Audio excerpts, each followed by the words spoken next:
রহমান রহিম। আজ 23 দিনের মতো জাতীয়করণ দাবিতে বাংলাদেশ বেসরকারি প্রাথমিক শিক্ষক সমিতির এই জাতীয় প্রেস ক্লাবে অবস্থান। আপনারা জানেন যে কোনো দাবি সহজে আদায় হয় না।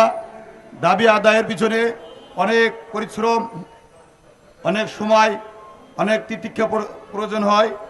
আজকে ইতিমধ্যে আমাদের গোয়েন্দা সংস্থায় আমাদেরকে অবহিত করেছে আমরা যে আজকে লং মার্চ করব, এটা তাদেরকে পূর্ব ঘোষিত যেহেতু কর্মসূচি, তারাও আমাদের বিষয়টা জানে।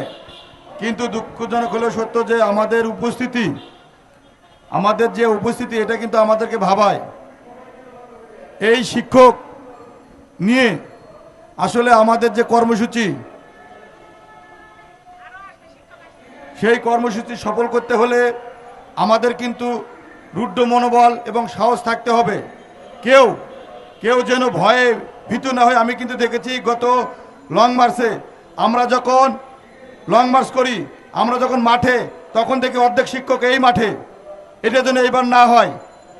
একজন অ্যারেস্ট হলে সবজন অ্যারেস্ট হবেন, একজন অ্যারেস্ট হলে সব শিক্ষক অ্যারেস্ট হবেন।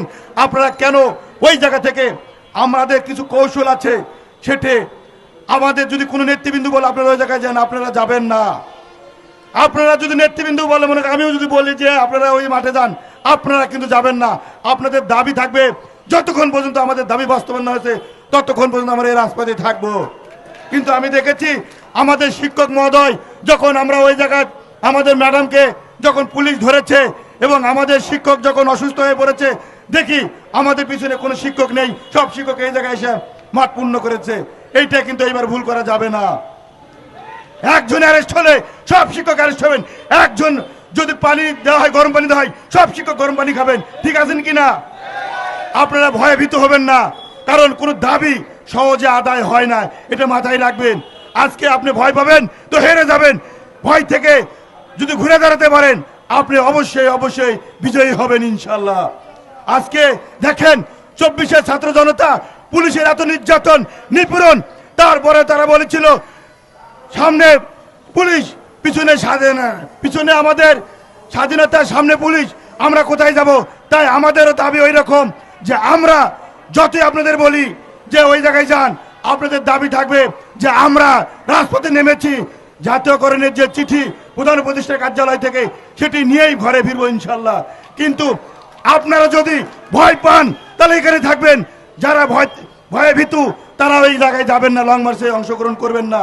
কিন্তু আপনার দেখে 10 জন শিক্ষক যেন পিছুপা না হয়, বিধায় আমি মনে করি আমাদের এই লং মার্চ মাধ্যমেই আমাদের এই জায়গায় বছরের পর বছর বসে থাকলেও আমাদের দাবি বাস্তবায়ন হবে না।